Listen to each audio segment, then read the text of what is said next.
আমি খারাপ না, ওকে সবাই চিনতো ভালো মেয়ে বলে।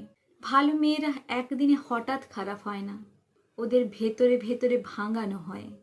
ওকে সবাই চিনতো ভালো মেয়ে বলে। ঝামেলা করতো না, কারোর সাথে ঝগড়া করতো না, চুপচাপ নিজের মতো করে থাকতো। একদিন হঠাৎ করে সবাই বলল ও বদলে গেছে, বলতে শুরু করলো ও বদলে গেছে,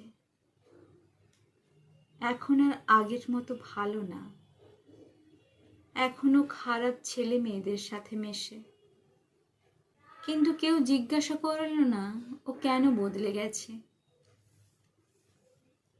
ওর একটা মানুষ ছিল যাকে ও নিজের সবটা দিয়েছিল, বিশ্বাস, সময়, ভালোবাসা, সব।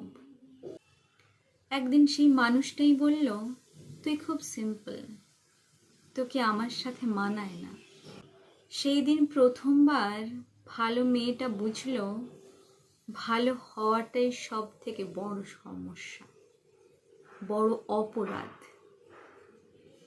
তারপর বন্ধুরা, যাদের জন্য রাত জেগে পাশে ছিল, তাদের যাদের বিপদে টাকা জোগাড় করেছিল, একদিন ওর বিপদে সবাই ব্যস্ত হয়ে পড়ল। ও তখন ধীরে ধীরে বুঝতে শিখল কারোর জন্য বেশি ভালো হওয়া মানে নিজের কদর কমানো।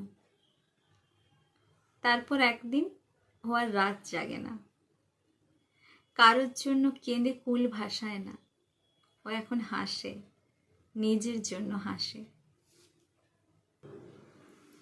ও এখন বাঁচে, শুধুমাত্র নিজের জন্য বাঁচে, নিজের পরিবারের লোকের জন্য বাঁচে।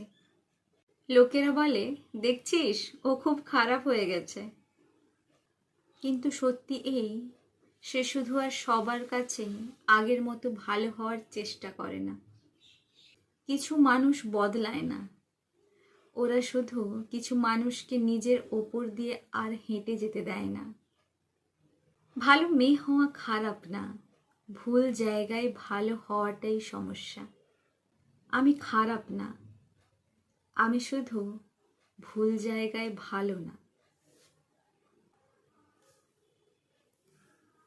এই গল্পটা যদি নিজেদের মতো লেগে থাকে, তাহলে কমেন্টে লেখো, আমিও বদলে গেছি।